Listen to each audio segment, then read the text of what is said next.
السلام علیکم ورحمۃ اللہ وبرکاتہ۔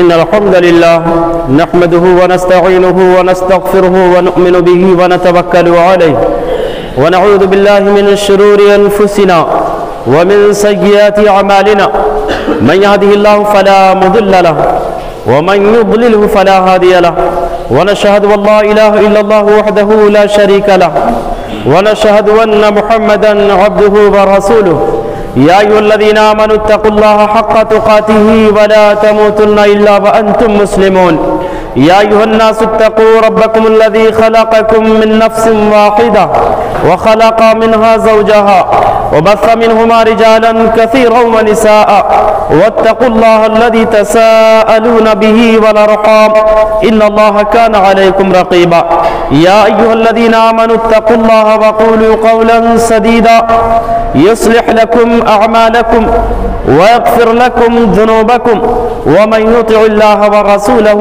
فقد فاز فوزا عظيما أما بعد فإن خير الحديث كتاب الله وخير الهدي هدي محمد صلى الله عليه وسلم وشر الأمور محدثاتها وكل محدثة بدعة وكل بدعة ضلالة وكل ضلالة في النار فأعوذ بالله السميع العليم من الشيطان الرجيم من همزه ونفخه ونفسه إذ أخرجه الذين كفروا ثاني اثنين إذ هما في الغار إذ يقول لصاحبه لا تحزن إن الله معنا رب اشرح لي صدري ويسر لي أمري واحلل عقدة من لساني يفقهوا قولي ربي زدني علما سبحانك لا علم لنا إلا ما علمتنا إنك أنت العليم الحكيم۔ معزز حاضرین جمعہ، اسلامی بھائیوں،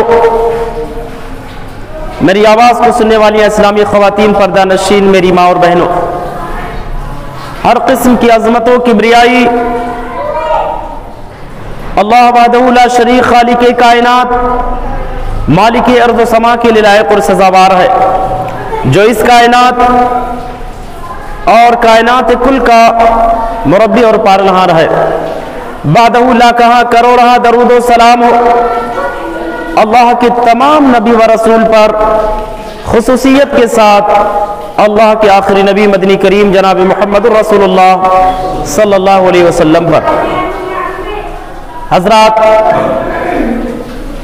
سیرت محمد رسول اللہ صلی اللہ علیہ وسلم کی 19ویں نشست لے کر کے میں آپ کی خدمت میں حاضر ہوا ہوں۔ رب العالمین سے دعا ہے کہ بار الہ اس کہنے والے کو کہنے سے زیادہ اور سننے والوں کو سننے سے زیادہ سیرت مصطفیٰ پر عمل کرنے کی توفیق عنایت فرمائے، آمین۔ حضرات، اس سے پہلے نشست کے اندر آپ نے سنا تھا کہ دشمنان اسلام،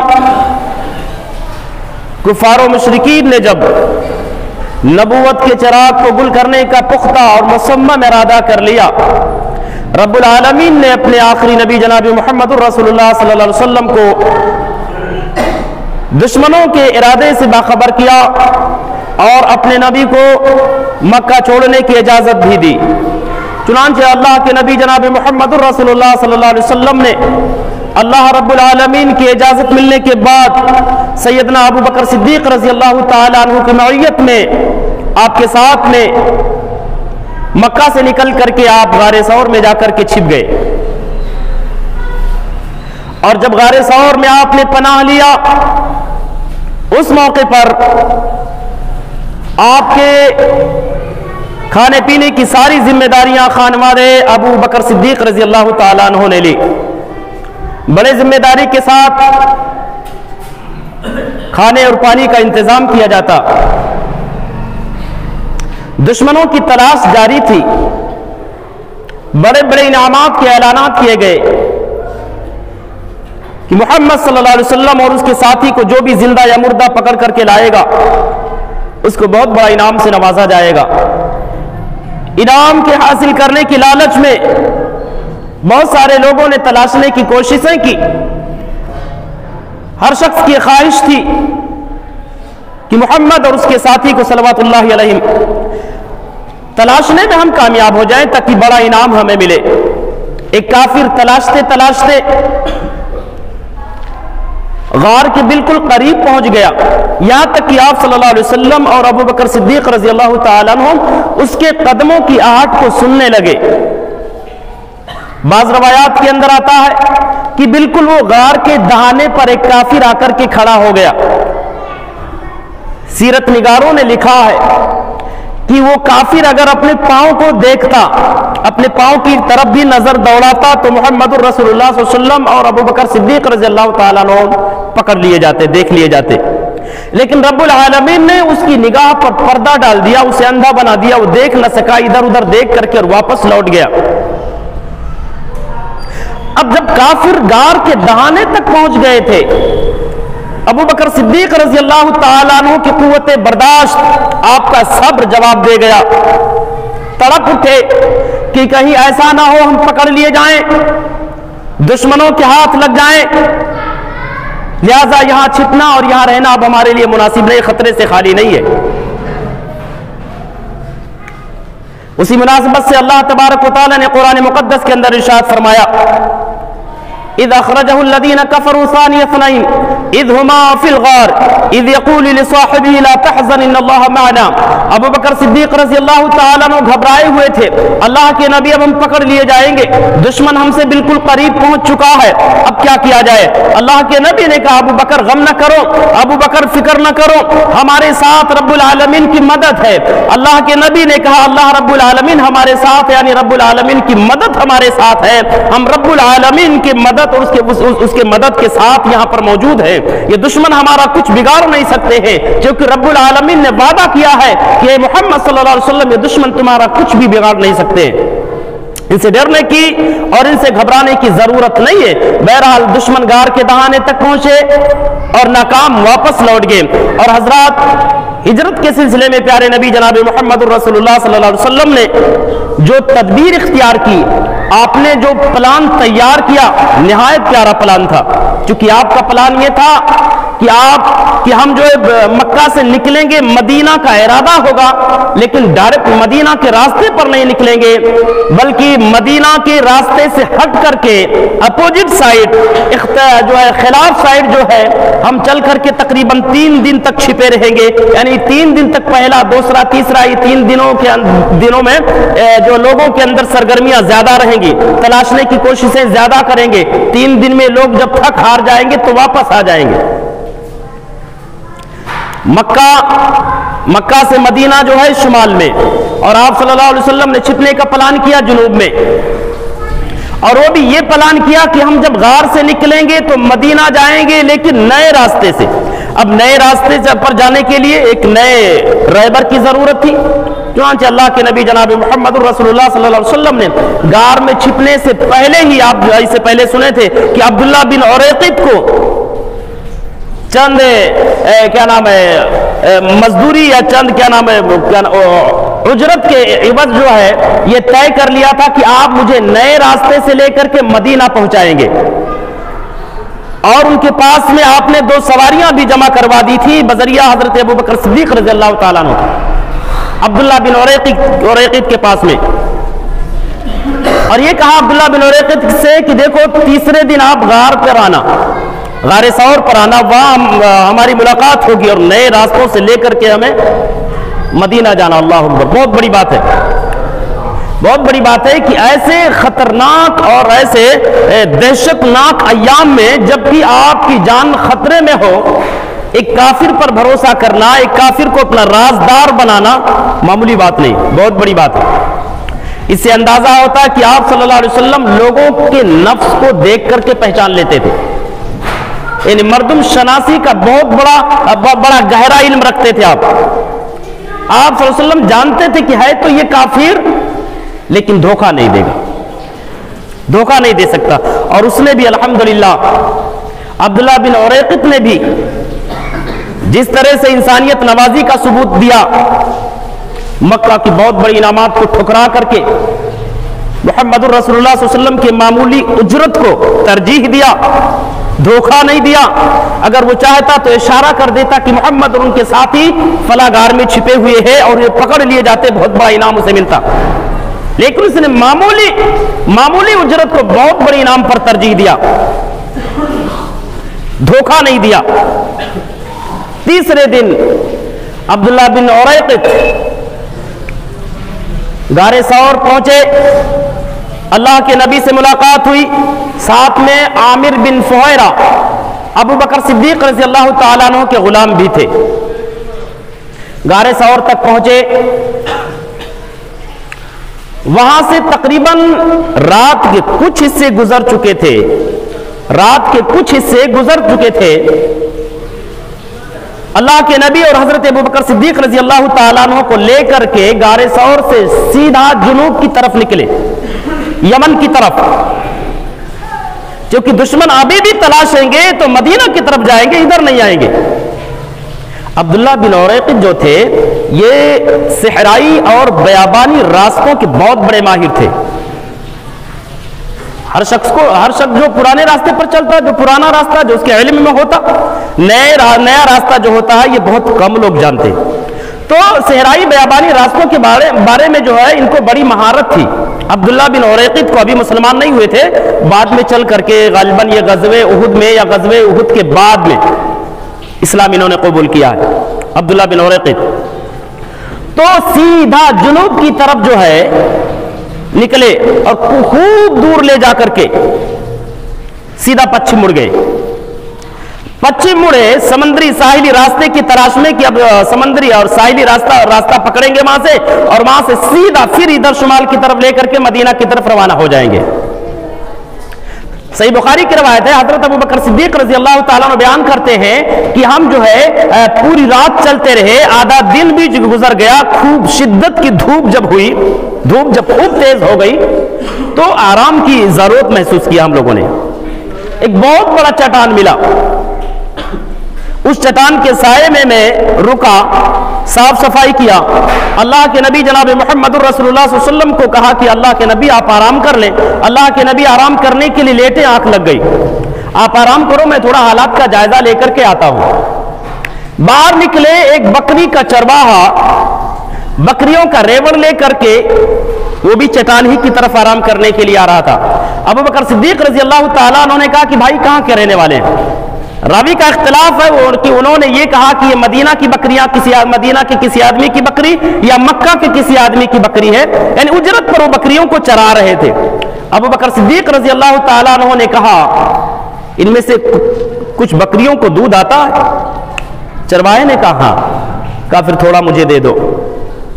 نبی سے کتنی الفت, کتنی محبت تھی یارو, کتنی محبت تھی نبی سے.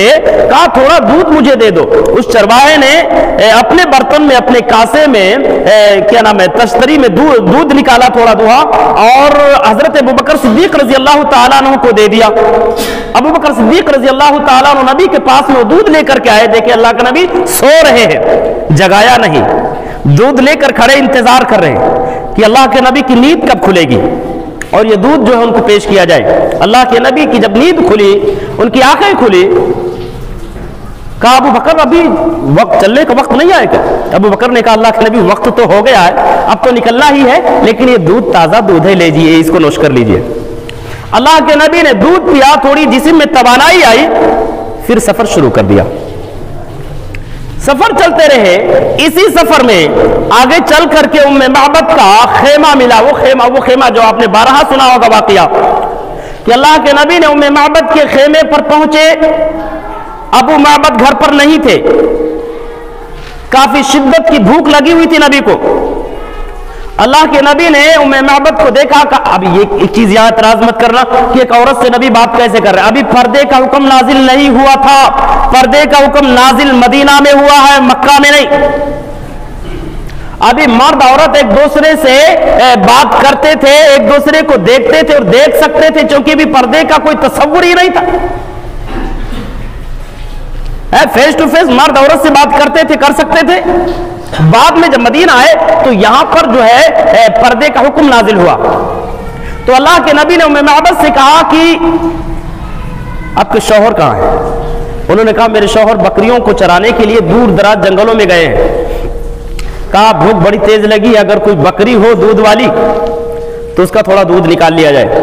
ام معبد نے کہا اللہ کے نبی دودھ والی تو کوئی بکری نہیں ہے. وہ انہیں پتا نہیں تھا کہ اللہ کے نبی ہیں, وہ سمجھ لے کوئی اجنبی آدمی ہے.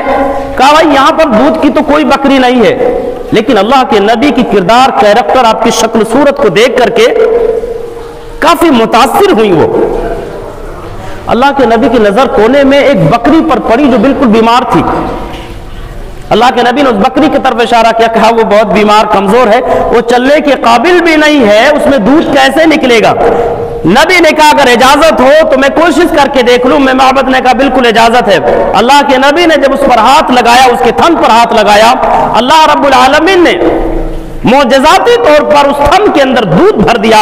اللہ کے نبی نے کافی دودھ نکالا, خود بھی پیا, اور حضرت ابو بکر نے بھی پیا, عامر بن فہیرہ نے بھی پیا, اور اسی طریقے سے عبداللہ بن اریقط نے بھی پیا, اور ام معبد کو مزید ایک اور برتن میں نکال کر کے دودھ دے دیا کہ اس کو اسٹاک کر کے رکھو.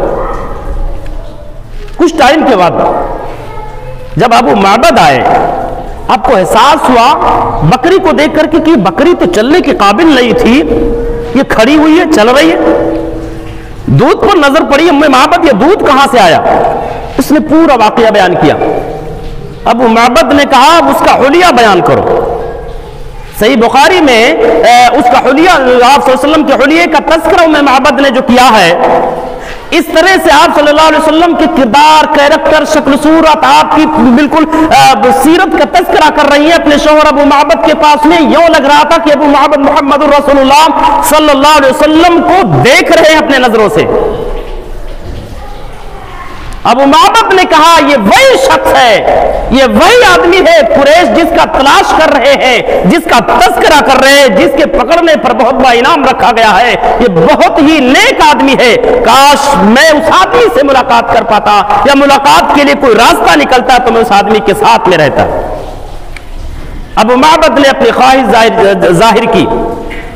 ادھر تلاش, کفار و مشرکین کی تلاش ابھی بھی جاری ہے. کچھ لوگ ابھی بھی کوشش اور خواہش میں ہیں کہ محمد الرسول اللہ صلی اللہ علیہ وسلم کو پکڑنے میں کامیاب ہو جائیں. مکہ کے ایک مشہور سردار قبیلے بنو مدلج سے تعلق رکھتے تھے, سراقہ بن مالک, یہ بیان کرتے ہیں کہ میں ایک مجلس میں, اپنے قبیلے کے مجلس میں, بنو مدلج میں بیٹھا ہوا تھا. ایک آدمی آیا اور اس آدمی نے یہ کہا کہ میں ساحلی راستے سے ہو کر کے آ رہا ہوں, ابھی میں نے ساحلی راستے پر چند لوگوں کو جاتے ہوئے دیکھا ہے, اور مجھے یقین ہے کہ وہ محمد اور ان کے ساتھی ابو بکر ہی ہوں گے.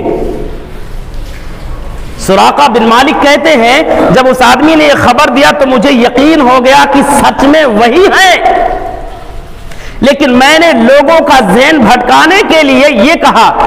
سراقہ بن مالک کہتے لوگوں کا ذہن بھٹکانے کے لیے, چونکہ میرے اندر ایک خواہش پیدا ہوئی کہ خبر تو لگ گئی ہے چل کر کہ محمد الرسول اللہ کو پکڑ لیں گے, بہت بڑا انعام مل جائے گا مجھ کو, اس لیے لوگوں کا ذہن بھٹکانے کے لیے سراقہ بن مالک کہتے میں نے یہ کہا, صحیح بخاری کی روایت ہے, میں نے یہ کہا کہ نہیں وہ محمد اور ابو بکر نہیں ہے, یہ جس کو آپ نے دیکھا میرے سامنے سے تو ابھی گزرے بھائی, وہ تو فلا فلا آدمی ہے.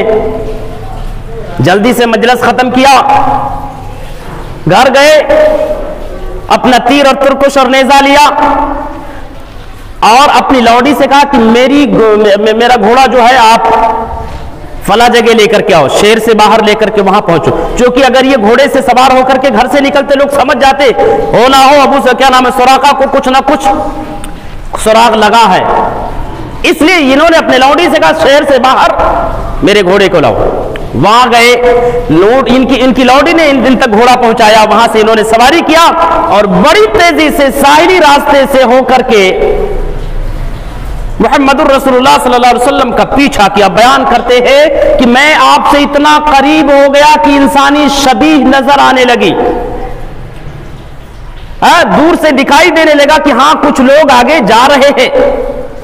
میں نے اپنے گھوڑے کو مزید دوڑایا, قریب پہنچ گیا, قریب پہنچا تو اچانک میرا گھوڑا اس طرح سے بدکا کہ میں گھوڑے سے جو ہے گر گیا. بعض روایت کے مطابق جو ہے کہ میرے گھوڑے کے دونوں پاؤں زمین میں دھنس گئے.